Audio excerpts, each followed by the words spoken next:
Hello guys, কেমন আছো সবাই?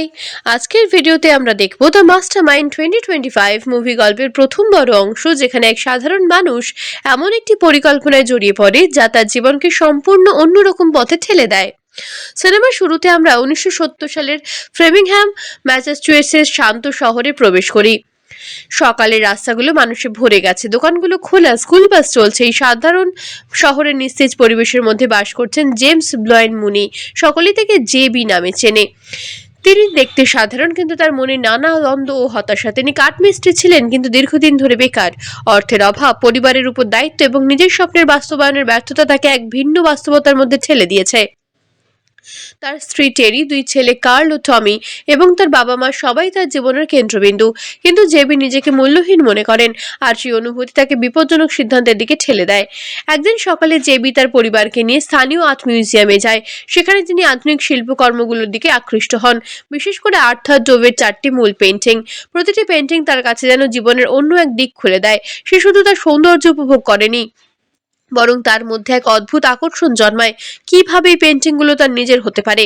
প্রথমে এটি কেবল কৌতূহল বা স্বপ্নের মতো মনে হলেও ধীরে ধীরে এটি বাস্তবায়িত যোগ্য পরিকল্পনায় রূপ নেয়। জেবি বুঝতে পারে এটা এই পরিকল্পনা করা সম্ভব নয়, তাই তিনি কিছু লোককে জড়ো করার সিদ্ধান্ত নেন। প্রথমে তিনি গাই হিকি নামক একজন যুবককে অন্তর্ভুক্ত করেন। তিনি সাহসী কিন্তু জীবনের প্রতি উদাসীন। এরপর তিনি রনি গিবসনকে যুক্ত করেন, যিনি অপরাধ জগতের কিছুটা অভিজ্ঞ। তাদের উদ্দেশ্য স্পষ্ট: ফ্রেমিংহাম আর্ট মিউজিয়াম থেকে 4টি মূল পেন্টিং চুরি করা। চুরির জন্য জেবি পরিকল্পনা করে যে একটি গাড়ি এবং একজন গেটওয়ে ড্রাইভার থাকবে, যিনি তাদের দ্রুত নিরাপদ স্থানে নিয়ে যাবে। সেই ড্রাইভার ছিল ল্যারি ডাফি, যিনি গাড়ি চালাতে পারদর্শী কিন্তু অপরাধ জগতে তুলনামূলক নতুন। রাতের অন্ধকারে তারা মিউজিয়ামের দিকে রওনা হয়। নিরাপত্তা ব্যবস্থা সহজ মনে হলেও মিউজিয়ামের প্রবেশের সময় রনি হঠাৎ বন্দুক বের করে এবং এক ছাত্র নিরাপত্তা কর্মীকে ভয় দেখায়। পরিস্থিতি নিয়ন্ত্রণের বাইরে চলে যায়। তারা সাবধানে পেন্টিংগুলো সংগ্রহ করে এবং গাড়িতে তুলে নেয়। পরবর্তী পর্যায়ে তারা একটি পুরানো খামারে পেন্টিংগুলো লুকিয়ে রাখে। শহরের শেষ প্রান্তে জেবি মনে করে এটি নিরাপদ, কিন্তু তার ভেতর শঙ্কা রয়েছে। চুরির খবর ধীরে ধীরে মিডিয়া এবং পুলিশের কাছে আসে। এফবিআই তদন্ত শুরু করে। রনির পরে অন্য অপরাধের সময় গ্রেপ্তার হয় এবং জেবির নাম প্রকাশ করে তাকে মূল পরিকল্পনাকারী হিসেবে।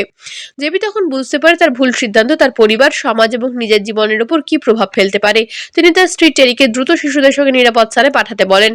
জেবি আতঙ্কিত, কিন্তু একই সঙ্গে পরিকল্পনার চূড়ান্ত পরিণতি তার সামনে অপেক্ষা করছে।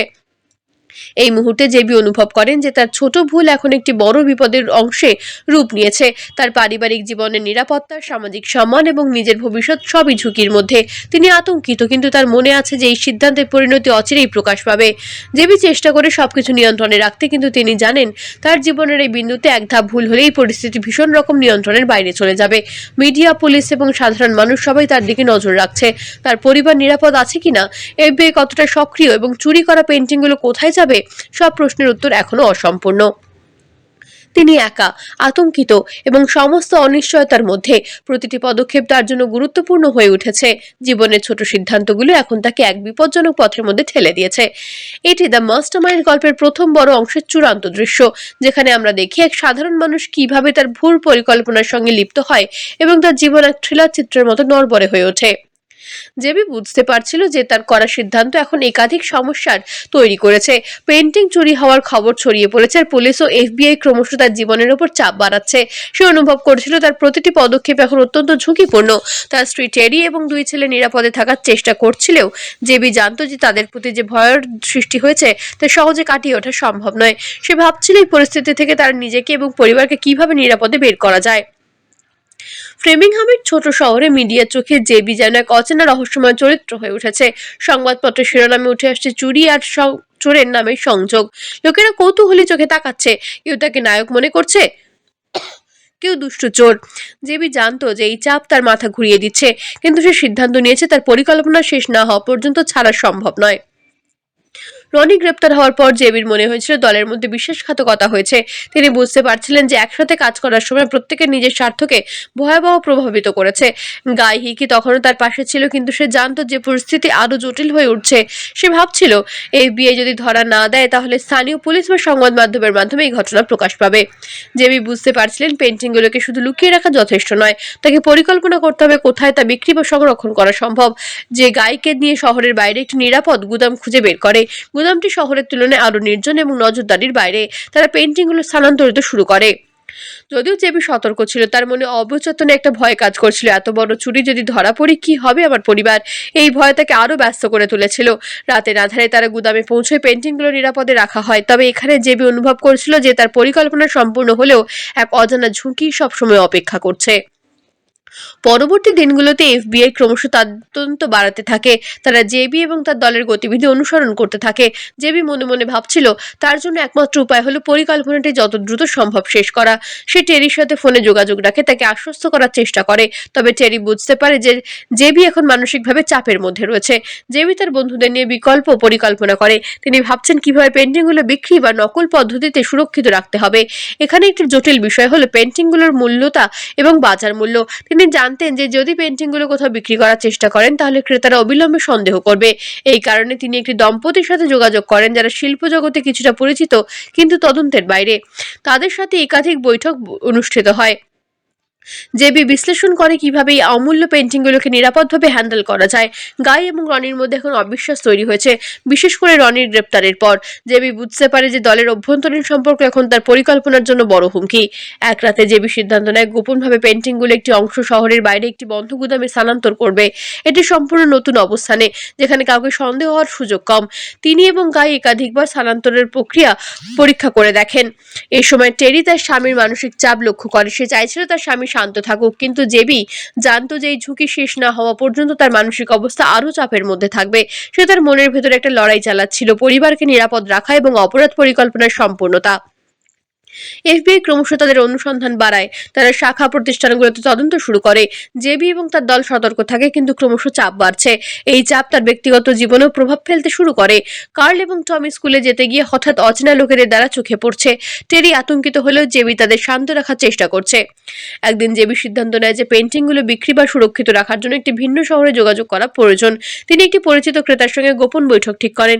গাই এবং রনি তার সাথে সঙ্গে নিয়ে যায়। বৈঠকের সময় জেবি নিজেকে এক ধরনের খেলোয়াড় মনে করে, যেখানে প্রতিটি পদক্ষেপ অপরাধী এবং সাহসিকতার মিশ্রণ। বৈঠক সফল হলেও তারা বুঝতে পারে যে নিরাপত্তা এখন সবচেয়ে বড় সমস্যা। শহরে বাইরে যাওয়ার পথে জেবি একদম সতর্ক থাকে। তিনি মনে মনে ভাবছেন এই অভিযান শেষ না হলে তার জীবন কখনোই শান্ত হবে না। পরবর্তী কয়েক সপ্তাহে জেবি এবং তার দল পেন্টিংগুলোকে বিক্রি এবং নিরাপদ স্থানে স্থানান্তরিতের জন্য একাধিক দৌড়ঝাঁপ চালায়। এফবিআই তদন্ত ক্রমশ তীব্র হয়। তারা স্থানীয় হোটেল, গুদাম এবং আগের গাড়ির ট্র্যাকে নজর রাখে। জেবি বোঝে যে এই চ্যালেঞ্জ যত দিন যাচ্ছে তত কঠিন হয়ে উঠছে। তারপর হঠাৎ ঘটে এক বিপর্যয়। রনি একটি ভুল সিদ্ধান্ত নেয় এবং স্থানীয় পুলিশ তাকে সন্দেহজনকভাবে ধরে ফেলে। রনির গ্রেপ্তারি সংবাদ মিডিয়ায় আসে। জেবি অনুভব করে যে তার পরবর্তী পদক্ষেপ নির্ধারণ করতে হবে খুব দ্রুত। তিনি সিদ্ধান্ত নেন যে শেষ এক যাত্রা অবলম্বন করবে, যেখানে পেন্টিংগুলো নিরাপদভাবে স্থানীয়ভাবে সংরক্ষিত করা হবে। তিনি গায়কে সঙ্গে নিয়ে শহরের বাইরের আরেকটি গোপন স্থানে নিয়ে যায়। তারা একাধিক কৌশল এবং ছদ্মবেশ ব্যবহার করে পেন্টিংগুলো স্থানান্তরিত করে। এই সময় টেরি এবং সন্তানরা নিরাপদে থাকলেও জেবি ক্রমশ নিজেকে দমন করতে থাকে। তার মনে ভয়, চাপ এবং উত্তেজনার মিশ্রণ। সে জানে একমাত্র উপায় হলো সবকিছু শেষ করে স্বাভাবিক জীবনে ফিরে যাওয়া। শেষের দিকে জেবি এবং তার দল পেন্টিংগুলো নিরাপদ স্থানে রাখতে সক্ষম হয়। এফবিআই ক্রমশ অনুসন্ধান চালিয়ে যায়, কিন্তু তারা ঠিক করে ফেলতে পারে না যে আসল পরিকল্পনাকারী কে।